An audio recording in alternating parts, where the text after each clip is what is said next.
everybody. We are back on the scene. This is Joe Ryan with Jorge Acosta, former U.S. national soccer player and local area coach right now.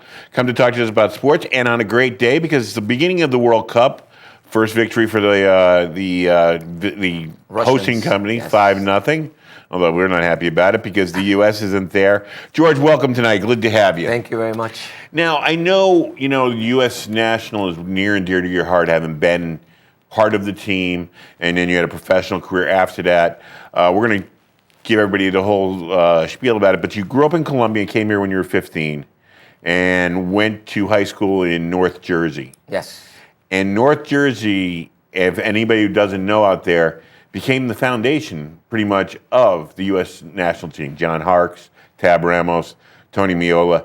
What was it about that time that produced so many great soccer players, you think, for the U.S.? Was it the fact that the Cosmos played in that area? You know what? Now that you say that, Cosmos was like an inspiration for us, especially players like from foreign countries. Let's say Tab Ramos from Uruguay, Marcelo Balboa that played for the U.S., that's from Argentina. Clavijos, that was from Uruguay, John Harkes, Tony Meola. We were kids that we were thinking about soccer, but we knew there was no soccer in the United States. So our dreams was playing high school, college, and then what do you do after college? So overseas, that was our dream, to leave the country and play. But as soon as we saw Cosmos, we had a dream to play for someone in the United States. When you were here, was Pele still there? Was Beckenbauer, or was it the end of that era? That was the end of the era. As a matter of fact, in 1983, when I believe that the league fall, before that, I wanted to try out for the Cosmos. I remember I was in high school, dreaming to play in pro, and I remember my coach, Arnie Ramirez, didn't want me to try out for a professional team because you wouldn't be eligible to play college.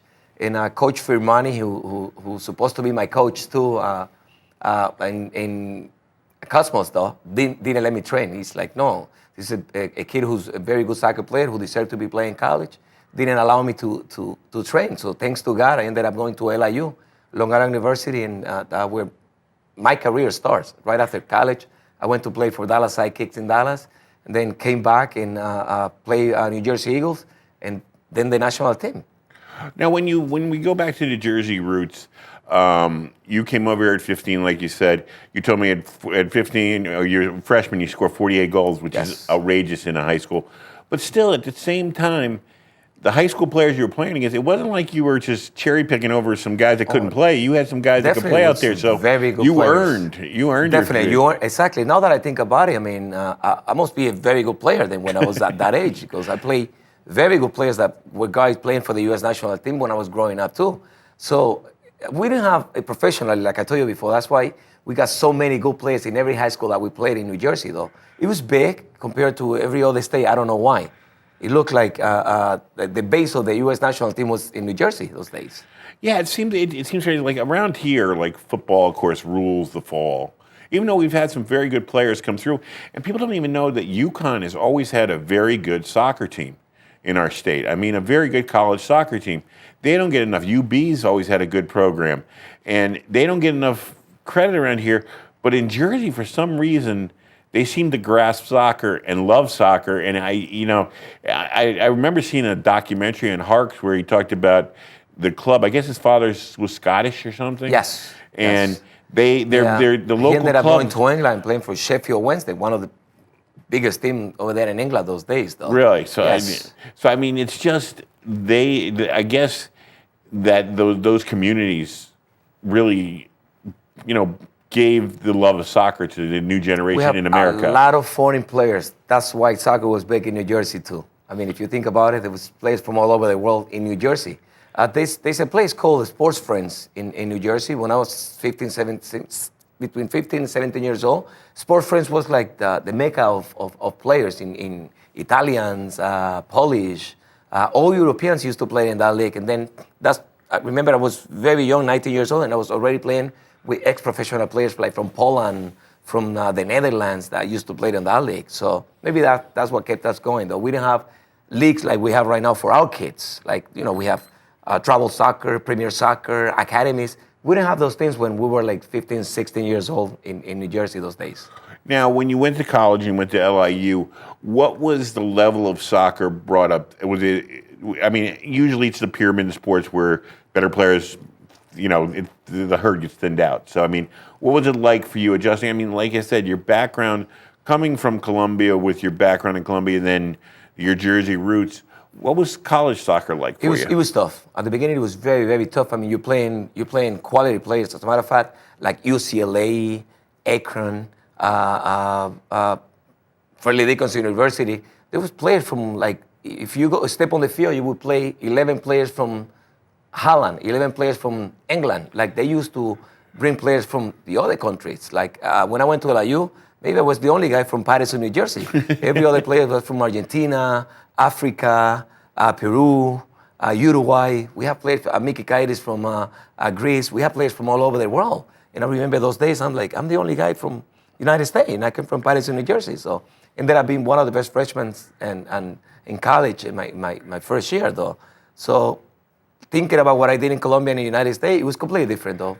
Players were better shape here. The facilities were completely better than Colombia.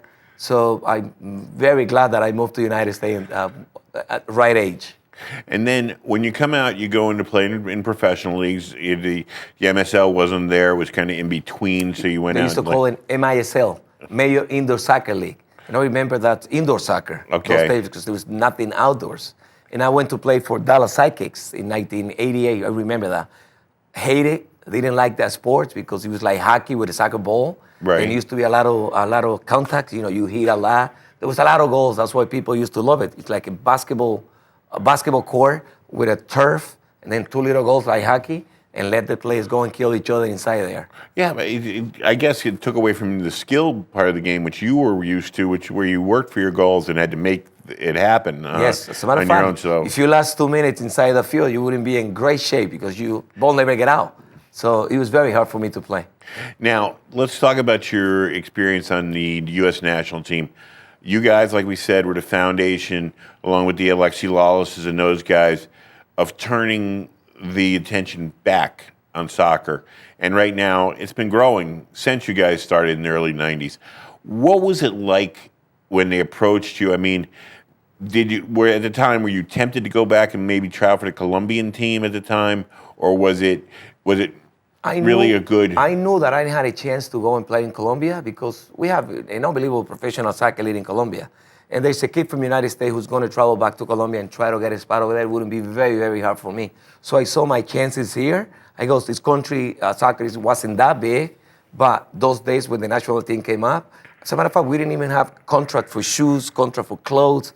We used to be like day by day. Like I used to go and stay with the national team for 1 month, and you get paid for 1 month, and then they let you go. And the next 5 months, you wouldn't see a penny from them because we didn't have a contract those days.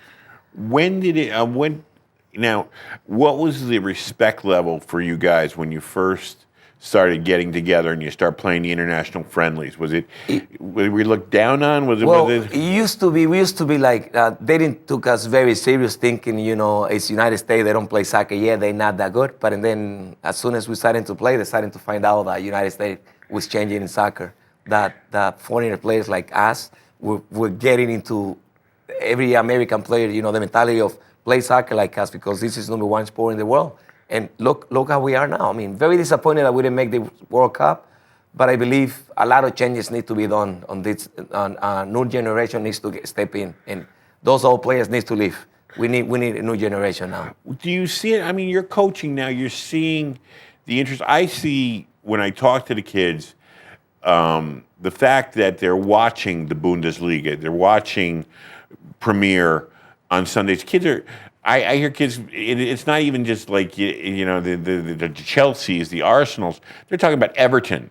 They're talking about the other teams, the teams, Barcelona, Real Madrid. Yeah, the teams that no one has ever heard of. They're talking about. So I mean, it's growing the interest, and you're coaching these kids. You're out on the line with them. What do you see about these kids now, say, compared to what you saw in New Jersey at your time? #1, what we're doing right now, TV. It's #1 to me. I mean, when I was a kid, you only see a couple of channels that had soccer. Mm-hmm. Like, you don't get no American channels having soccer. Right now, You tell the kid, there's a game tomorrow, they know what games are going to be. They know when the Premier League is. They know when the Spanish League is going to be. They know when the Mexican League is. So TV is helping a lot too in this country. I mean, not just, the fact that soccer is here. TV helps 100%.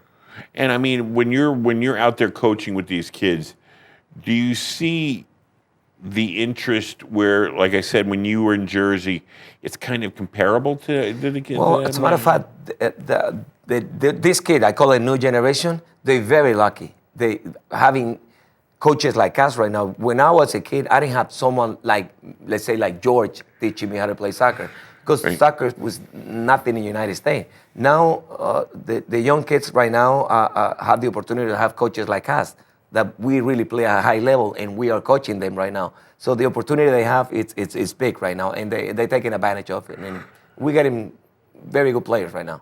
So when you do, okay, so say I have a child that's interested in soccer. Let's take it through. What's a good time to get them started in soccer? I mean, well, if you come to Greenwich right now, we're doing 4 years old. And it's funny because when people pass by, they get out of the cars, like especially old people. They get out of the car and they sit down and see us work. And then after we finish the classes, they always approach us and say, congratulations, how do you guys do it? Then my question is, what do you mean? What do you mean, do what? He goes, how can you control 4 years old? And in reality, we're not teaching soccer there. We're making the kids love the game of soccer at that age. So 4 or 5 years old, 6 years old, we're just making games and we make them love that soccer ball instead of every other sport. So we try to implement that. So it's a beautiful sport. I mean, the whole world plays. Oh yeah, but what's a map for a kid who's promising in soccer after he gets through those initial stages? We believe like 10, 11 years old, you have an idea who's going to go far and who's not going to go far. At that age, I have very good eyes when it comes to that. As a matter of fact, we have one player in MLS right now, Fenihar, and at the age of 11 years old, he came to Mickey Beachside to try out, and there was the coach, Roger Chavez, and myself. We saw that kid. And we stuck with that kid since the first day we saw him. And we told Mickey, you got to get this kid. And ended up playing pro, ended up playing for the U.S. national team. So, what about him stuck out for you? What were the skill level? What was the thing he did that just stuck in your brain? The passion. You can see the passion. He got, every time he used to ask for the ball the most, he used to be fast, he used to be involved in every play, and you can see the passion on his face. And it's like, we saw him, remember myself when I was a little kid. So that passion, not too many kids have that passion. So that's why we got him. So take me through your program and what you do with Mickey. Let's talk about the academy and what's going on and how the kids are chosen. What's going on? Okay, in 1993, I went to school with Mickey Kaitis. Mickey, it's a very beautiful player too, just like me and Roger. And we got like 5 guys that went to LIU working for Mickey right now. He decided to start a little rec soccer in Greenwich in 1994. And all of a sudden, 24 years later, he's got an unbelievable company now. He's got rec soccer, travel soccer, premier soccer, and academy. Mm-hmm. So he's based in Greenwich. I'm in charge of Greenwich right now. Westport, Norwalk, and Bridgeport, Connecticut. From 4 years old to 21 years old, we try to develop players. 90% of the mentality we have, to me, is like we want kids to go to college. Mm-hmm. And then, if you're good enough to be making it to the pro, it's another plus for us. But we're really helping the kids, go and get a good education. So after that, whatever happens, we're very happy about it. There's been so much, I think, a change in soccer, which has made it more attractive to, say, the American audience, because when I was growing up watching soccer, even though Pele and Beckenbauer were phenomenal players, but it was more of a chess match, more of a passing back and forth to get down. Now it's this exciting brand of high-flying, 20-yard passes, yep, and played so far above. There's a danger level to it, like we talked about with concussions and things, yes, you got to worry about. But it brings that excitement that I think wasn't there before. You agree with that? I agree 100%. As a matter of fact, look at the fields now. You see how beautiful the fields are? Like, mm-hmm, the facilities is amazing. The quality of training they have right now. We didn't have the equipment they have right now. We didn't have those equipment. The kind of doctors they have right now, we didn't have that when we were growing up. So I mean, the ball, you look at the ball, every year they doing something to the ball. Now the ball is like a microchip inside there. So the ball bounces inside the goal. The referee knows if it was a goal or not a goal now. We didn't have those things a long time ago. Right. So the quality is amazing right now compared to when we used to play, though. I mean, soccer shoes, I don't know if you ever carry soccer shoes in your hands. When we play, my soccer shoe was like 2 pounds. Really? Now, oh, definitely, they were very heavy. Now you carry a soccer shoe from a new player right now, and it's like socks is heavier than those soccer shoes. So that helped players to be a little bit faster, a little bit stronger down than before, though. And as you said, even like you got Usain Bolt trying to play professional soccer. I mean, of course, he comes from a Jamaican background where outside of track, soccer was probably his second sport. So, I mean, it does attract the bigger, better, stronger athletes of today. And how can we get those players? I mean, it was nice to have Beckham come over. It's nice to have, I can't think of the guy's name who was playing for the Red Bulls, the French player.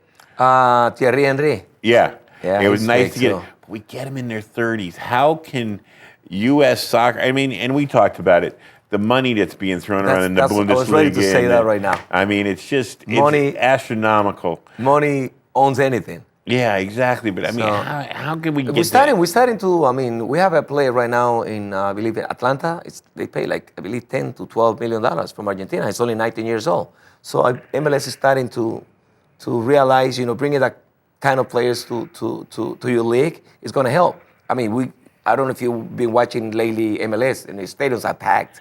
Every game, everywhere in the United States, every stadium has been getting packed right now. Really? That's great. I knew Seattle has some kind of a hot Seattle thing was going number on. one in MLS now, but now every stadium, like if you see Red Bull, it's always packed. If you go to New York Football Club, I've been to like 5 games, and the atmosphere is amazing though, even though it's a baseball stadium though. I know, soccer, there is a growing passion, anybody from our age down. I mean, I remember I was covering, I don't know if you ever heard of the Ancient Warriors in Wilton. They're a 40-plus team. They play around the area. They're an interesting bunch of guys. They're fun guys. In fact, they're really heavily involved with that Knicks for Kicks. Nice. And one guy says, he goes, if I bring a soccer ball to a park, I'll immediately have 20 friends. Definitely. Because I agree with him. people come in and they just love the sport, and you don't even realize how much they've been affected by it. And it's really great to see it done. Now, you are doing something on your own with baseball and soccer, getting equipment and sending it back to Colombia where it's needed. Let's talk about that. I mean, I noticed that Greenwich is a very, very rich town, though. Everybody, I mean, it's kids are wearing new shoes every 2 weeks. I mean, new soccer balls. So I was thinking at the beginning of the program, I said, what do they do with it? Because we change uniforms every year or every 2 years. Everything. So I was thinking about what do they do with these old uniforms? So I decided to send an email to one of my managers and say, do you think they can give me those uniforms back so I can take it to Colombia? That's how I started. Now my foundation, we've been going to Colombia for the last 13 years. Now in February, we went back to Colombia. I donate 750 uniforms. So I dress 50 soccer teams in Colombia. Yeah, I took like almost 500 pair of soccer shoes, 430 soccer balls. So it's been amazing. I mean, and this is something that I decided to do. But it's something you saw, and people don't understand it, and we should go into a little bit more about it, because they think, kids in Colombia play soccer, and they think it's like kids up here play soccer. Kids down there are kicking cans. They're kicking, they don't have nothing. Socks. They're putting it old socks to use the fields have ball. no grass. There's no grass on the fields. So, I mean, it really, there's a message, you hate to think of a kid who has a love and has a potential to play, nothing. To be given a stone wall that he's no chance to do it. So if you could just have a little expansion on that thought. So I as a matter of fact, every time I go to Colombia, it's very hard what we do, though. I mean, and people ask me, how much money are you making? Because that's the first thing people think. I go, I'm not making a penny out of this. I'm doing it because I used to be one of those kids in Colombia, and I know what they're going through. No one can tell me, because I was one of those kids in Colombia. Because my dad used to drive a taxi, and my mom used to be my mom in my house. So I used to go and train every single day. My dad didn't even know that I played soccer until I was 13 years old. Really? When he went to see me in one of the finals. And after the game, I remember I scored a hat trick, which is 3 goals. He came back to me and hugged me and said, I never knew you were that good. The following day, he bought me my first pair of soccer shoes when I was 13 years old. Wow. So, and I kept those shoes like I didn't even want to use them because that was the first pair of shoes that I got from my dad. So some people don't understand, where I'm coming from. Like when I see a kid in Colombia, I know what he's going through. And every time I go back, I'm like, I wish I can do more. I wish I can do more. But you know what? I'm doing very good because every time that I go, I make a lot of kids happy, and I know I'm helping someone. And one day, one of those kids are going to be pro, and they're going to continue doing what I'm doing right now for them.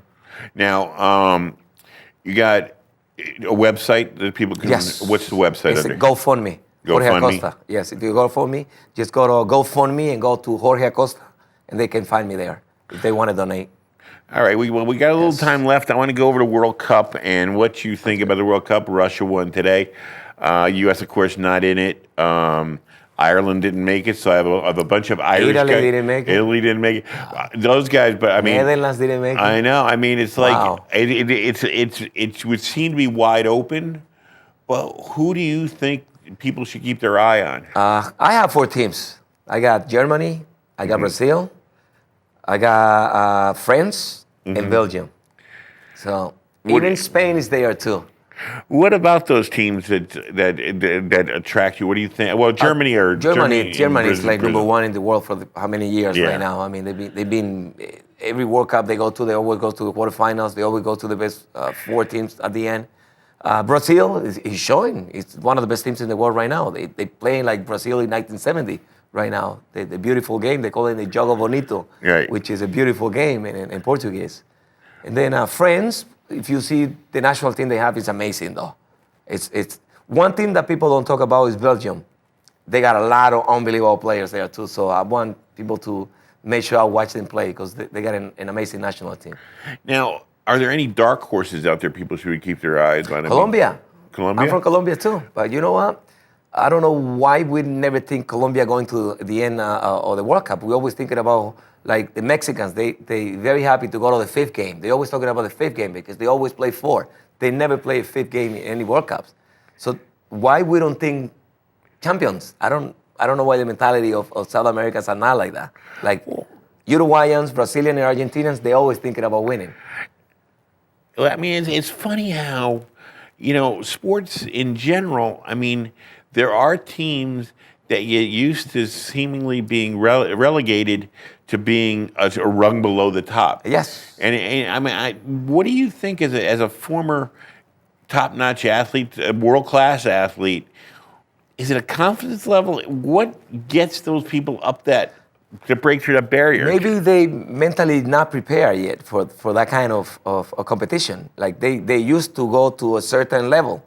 They're not used to go to the other level. So in order for you to be on the other level, you have to be there many times. So when you get there, you already been there. So I think we lack on that.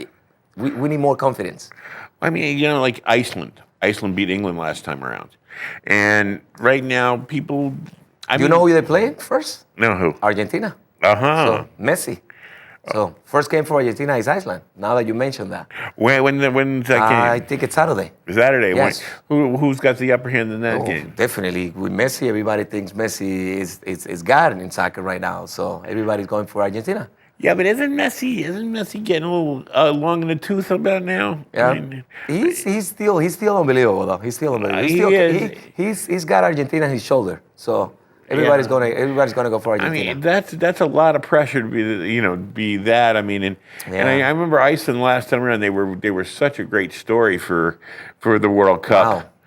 But with the fact that the U.S. didn't make it back, you say about the next generation. Are you seeing in college? Are you seeing on the younger guys of the national team the next generation that can? You saw the game U.S. play France last week? No, I didn't see it. Well, guess what? In France, USA was beating France 1-0 until the second half. I don't know why the United States decided to go back and hold a 1-0 game instead of keep playing the way it's supposed to be playing. And France ended up tying the game at like 80 minutes. Is it a coaching thing? It is a coaching team. Definitely it's a coaching team. Like we told you before, confidence. It's a game. It's a friendly game. You have nothing to lose. You're winning 1-0. Why you want to go back and defend 1-0? just keep playing the way you're playing. Even if you lose, you're playing friends. You're not in the World Cup right now. Right. You're testing kids at 21 years old because everybody was like 20, 19. They didn't use no all players for that game. Well, you've been through it at that level. I mean, everybody thinks coaching. I mean, the coaching. We're used to coaching in football, where a coach draws up a play and boom, boom, boom, boom, boom. Yeah. What is it about the coaching of a soccer player? Soccer is a little different. We're not too mechanical though. Right. You know, like football is mechanical. If they plan that, you have to do that. Soccer is more. The coaches can give you a little freedom for you to do a little bit more on the field though. Like, who can coach Messi? No one can coach Messi. Messi steps on the field and Messi does whatever he wants to do. Yeah, it's got to be a fine line between taking away a guy's creativity and having a system. Can you be too fine with a system? Well, you do have systems. Definitely, you have to have a system, and every team has a system. Like if defensively, or maybe in the midfield, maybe up front, but they do have a system, though. Definitely. Okay, so we do have some promise coming down the road for our I think so. our U.S. team. Definitely. And I mean, from the We got beginning. one Pulisic. He's 19 years old. We got many Pulisics in the United States. They just got to give him the chance. They need to let those kids play more. Well, I mean, you have the expertise because you were there at the beginning and, Exactly. and when it happened before. I mean, it's got to give you great pride, even though, as the part of the guy that started, one of the guys who started this, to at least get us to where we are right now. If when you first started with the U.S., could you see us expanding like we are right now? You know what? I think so because the motivation we had, we knew it's going to be contagious for the next generation. I mean, college kids were looking at us like, hey, I can go there. Now they have something to go for. We didn't have that. They do. Now, look at players right now. Every college player, what do they want to do now? They got MLS to go for in United States. All right, we're going to have to start wrapping up here, George. Okay. I could spend the next hour talking to you because we could go really in depth about World Cup. Again, your Facebook page, Fund Me, is Jorge Acosta.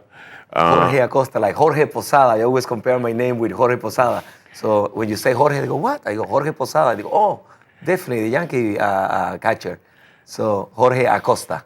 And the Academy, Mickey Kitty's Academy. And then any other names they should know? Beachside Academy. Beachside Academy. And they're playing all around the area. When's your season just about over now, or It's about over, but we're going to start camps in 2 weeks in Westport. And do they Colin go? Town. And where do they go for the websites for that in case kids are interested? MickeyKitty's.soccer. Okay, great. Yeah.